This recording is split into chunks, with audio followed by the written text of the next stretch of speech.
अस्सलाम वालेकुम दोस्तों, कैसे आप सब। उम्मीद करता हूँ खैरियत से होंगे। मैं अली आप सभी का Haidari study point YouTube channel पे खैर मकदम करता हूँ। आज है 7 फरवरी सन 2026 और आज सीटेट का इम्तिहान हुआ है। सीटेट के पेपर 2 की पहली लैंग्वेज की आंसर की को आज हम डिस्कस करेंगे। आप हमारी इस क्लास को लाइक कीजिए, शेयर कीजिए, हैदरी स्टडी पॉइंट को ज़रूर सब्सक्राइब कीजिए। दूसरी जो लैंग्वेज है उसका भी हम जल्द ही सॉल्यूशन आप लोगों के सामने लेके आएंगे। अगर आप लोगों के पास दूसरी लैंग्वेज का पेपर हो तो हमें सेंड करने की ज़हमत गवारा करिए। ये पैसेज था, बहुत आसान था। पैसेज पढ़ के वक्त ज़ाया न करते हुए सीधे सवालों पे आते हैं। नसीबा दादी के साथ कौन रहता था? तो एक बूढ़ी मुलाजमा रहती थी। ये जो पैसेज है पिछले साल के पैसेज को रिपीट किया है हमने। परसों एक क्लास कराई थी, प्रीवियस ईयर क्वेश्चन पेपर को हल कराया था, तो उसमें ये पैसेज कराया था। ज्यों के त्यों सवालात यहाँ पे पूछे गए हैं। किसका इंतकाल हुए मुद्दत हो चुकी थी? तो जो बूढ़ी दादी थी उनके शौहर के इंतकाल हुए मुद्दत हो चुकी थी।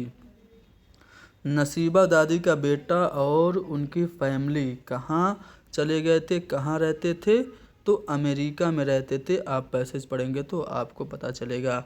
नसीबा दादी को क्या मरज़ था? तो दमे का मरज़ था नसीबा दादी को।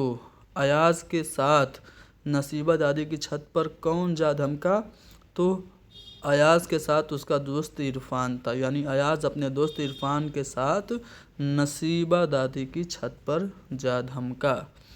अयाज ने नसीबा दादी के पेड़ के क्या तोड़ डाले? तो कच्चे पक्के अमरूद तोड़ डाले। ऑप्शन ए दुरुस्त होगा। अयाज की नज़र अमरूद खाते खाते किस जगह पर पड़ी? तो सदर दरवाजे पे पड़ी। ऑप्शन 2 सही है। नज़र की जमा क्या होगी? तो नज़र की जमा नज़रों होगी। ऑप्शन ए दुरुस्त है। दोस्त का मुतज़ाद क्या होगा? तो दोस्त का मुतज़ाद दुश्मन होगा। और अगला सवाल जो है वो पैसेज पे मबनी है। पैसेज जो है वो नज़्म है, शेरी हिस्सा है। टहनी में किसी शजर की तन्हा, बुलबुल था कोई उदास बैठा, कौता था रात सर पे आई, उड़ने चुगने में दिन गुजरा, पहुँचूँ किस तरह आशियाँ तक, हर चीज़ पे छा गया अंधेरा, सुनकर बुलबुल की आहोजारी, जुगनू कोई पास ही से बोला क्या गम है जो रात है अंधेरी, मैं राह में रोशनी करूँगा। तो इस तरह से आपने पैसेज पढ़ा। अब आते हैं सवालों पे। बुलबुल कहाँ उदास बैठा था? तो शजर की टहनी पे। शजर यानी पेड़। बुलबुल को आशियाँ तक पहुँचने में क्यों परेशानी हो रही थी? क्योंकि हर चीज़ पे अंधेरा छाया हुआ था। बुलबुल की आहोजारी सुनकर कौन बोला? तो जुगनू बोला। जुगनू ने बुलबुल से क्या कहा? कि राह में रोशनी वो पैदा करेगा, राह में रोशनी पैदा करने के लिए कहा। क्वेश्चन नंबर 104 शजर की जमा पूछ रहा है। तो शजर की जमा अशजार होगी। ऑप्शन 3 दुरुस्त है। क्वेश्चन नंबर 105 है कि हर डैश पे छा गया अंधेरा। तो आप पैसेज पढ़ेंगे तो एक मिसरा है हर चीज़ पे छा गया अंधेरा। तो यहाँ पे चीज़ जो ऑप्शन 2 है वो दुरुस्त होगा। यहाँ से पेडागोजी के सवालात शुरू हो रहे हैं। देखिए क्वेश्चन नंबर 6 है कि डैश का ताल्लुक ज़बान में मानी के पहलुओं से है। तो मानी के पहलुओं से मानियात का ताल्लुक होता है, यानी सीमेंटिक्स का। तो ऑप्शन 2 दुरुस्त होगा। क्वेश्चन नंबर 107 है कि दर्ज झेल में से कौन सा ज़बान सीखने का उसूल नहीं है? लैंग्वेज लर्निंग का जो प्रिंसिपल है वो क्या नहीं है? ज़बान सीखने में महारत और इल्म दोनों बरूए कार होते हैं। सही बात है।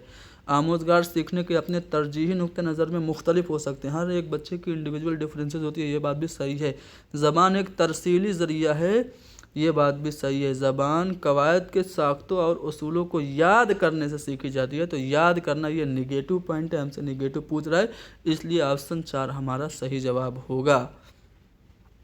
अगला सवाल है कि छठी जमात का एक उस्ताद ब्लैक बोर्ड के बीचों बीच एक लफ्ज़ लिखता है और आमोजगारों से कहता है कि इस मरकज़ी लफ्ज़ से ताल्लुक़ रखने वाले तमाम अल्फाज पर ब्रेन स्टॉर्मिंग करें, गौर व फिक्र करें जो उनके जहन में आ सकते हैं। तो इस सरगर्मी का मकसद क्या है? एक लफ्ज़ ब्लैक बोर्ड पर लिखा और उससे मुतालिक बहुत सारे वर्ड्स के बारे में सोचने के लिए कहा गया। तो इससे बच्चों की वोकैबलरी बढ़ेगी। यानी आमोज़गारों के ज़ख़ीरे अल्फाज में बेहतरी लाना इस एक्टिविटी का मकसद है। ऑप्शन 2 हमारा सही होगा। 2 बयानात दिए गए हैं दावा और दलील के तौर पे। दावा है कि इब्तदाई सालों में ज़बान के सीखने में ताख़ीर करने से, लेट करने से बच्चों के लिए नई ज़बानें सीखना मुश्किल हो जाता है। तो सही बात है, अगर बच्चे लेट करेंगे तो न्यू लैंग्वेज सीखने में उनको दुश्वारी होगी। तो ये बात बिल्कुल सही है। बच्चे के इब्तदाई साल ज़बान सीखने के लिए ख़ास से हसास होते हैं। जो एलिमेंट्री एज होती है बच्चों की, वो बहुत सेंसिटिव होती है, आसानी से उसमें बच्चे ज़बान सीख लेते हैं। तो इसलिए दावा और दलील दोनों सही है। ए और आर दोनों दुरुस्त हैं। आर जो है वो ए की दुरुस्त वजाहत भी है। ऑप्शन ए दुरुस्त होगा। क्वेश्चन नंबर 110, कसीर लसानियात यानी मल्टीलिंगुअलिज्म के हवाले से कौमी दरसियात का खाका यानी जो NFC है, नेशनल करिकुलम फ्रेमवर्क है, बराए असासी मरहला 2002 का एक कलीदी उसूल क्या है? यानी NCF का उसूल क्या है? आपको यहाँ पे चारों ऑप्शन पढ़ना है, आंसर खुद ब खुद मिल जाएगा। पहला ऑप्शन है कि मुअस्सिर निसाबी मुंतकली यानी करिकुलम ट्रांजैक्शन में क्लासरूम की कसीर लसानी नौयत रुकावट का बायस बनती है। तो बिल्कुल कसीर लसानी नौयत रुकावट नहीं बनती है, ये एज ए रिसोर्स काम करती है। तो ये पॉइंट गलत हो गया। इब्तदाई सालों में बच्चे मुतअद्दिद ज़बानें यानी कि ओरल लैंग्वेजेस में शुद्ध बुद्ध पैदा नहीं कर पाते। तो ये बात भी गलत है। ठीक है, इब्तदाई सालों में बच्चे ओरल लैंग्वेज आसानी से सीखते हैं। तीसरा पॉइंट है कि कसीर लसानियात के वकूफ़ी और समाजी फ़वायद दोनों होते हैं। मल्टीलिंगुअलिज्म जो होता है उसका बहुत सारा सोशियो कल्चरल बेनिफिट होता है। तो ये पॉइंट बिल्कुल सही है और यही NCF का जो एलिमेंट्री लेवल है उसका एक प्रिंसिपल रूल है, यानी कि ऑप्शन सी हमारा दुरुस्त होगा। क्वेश्चन नंबर 111, बाज़ ज़बान में बोलने वाली कम्युनिटियों में ज़बान की 2 शक्लें एक साथ मौजूद होती हैं। एक साथ 2 लैंग्वेजेस यूज़ हो रही हैं और हर शक्ल एक इम्तियाजी समाजी तफ़ाउल रखती है। तो इस सूरत हाल को हम कहते हैं डायग्लोसिया। ठीक है, ये डायग्लोसिया होगा। ऑप्शन 3 दुरुस्त है। बच्चों जोड़ों में काम करते हैं, जो बच्चे होते हैं वो जोड़ों में काम करते हैं, ग्रुप में काम करते हैं। एक मतन को 2 में तकसीम किया गया और एक बच्चा अपने मतन को दूसरी जोड़ीदार के लिए पढ़ता है जबकि दूसरा जोड़ीदार उसे लिखता है। एक पैसेज बच्चा एक पढ़ता है, दूसरा लिखता है, दोनों मिलकर मतन पर काम कर रहे हैं। तो इस सरगर्मी को हम क्या कहेंगे? इसको हम पार्शियल डिक्टेशन कहेंगे। पार्शियल डिक्टेशन यानी जुज़वी इमला है ये। ऑप्शन 3 दुरुस्त होगा। क्वेश्चन नंबर 113, ज़बान की क्लास में अदबी मतून के मुताले के बारे में दर्ज में से कौन सा बयान दुरुस्त नहीं है? निगेटिव पॉइंट आउट करना है। नीचे से देखिए, अदबी मतून तहसीन यानी अप्रिसिएशन और लुत्फ़ अंदोज़ी वाले मतून होते हैं। सही बात है। अदबी मतून जो होते हैं वो तनकीदी तर्ज फ़िक्र और गौर तदबीर की सलाहियत यानी क्रिटिकल थिंकिंग पैदा करते हैं। ये बात भी सही है। अदबी मतून ज़बान सीखने के लिए सकाफ़ती इनपुट का यानी जो हमारा कल्चरल इनपुट है उसका काम करते हैं। ये बात भी सही है। अदबी मतून को ग्रामर सीखने के लिए इस्तेमाल किया जाता है। ये बात गलत है। हमसे निगेटिव पूछा है तो हमारा जवाब ऑप्शन ए सही होगा। क्वेश्चन नंबर 114, छठी क्लास के नवीन को मतन पढ़ने में दुश्वारी हो रही है। पैसेज पढ़ने में बच्चे को मुश्किल आ रही है। टीचर उसे पढ़ने के लिए सादा मतन देती है और उसके लिए मुश्तरका रीडिंग सेशन भी रखती है। तो उस्ताद के ज़रिए फ़राहम करदा इस मदद को हम क्या कहेंगे? मैंने आपको जब पढ़ाई थी वो थ्योरी वाइगोस्की की तो उसमें स्कैफोल्डिंग क्या होता है समझाया था।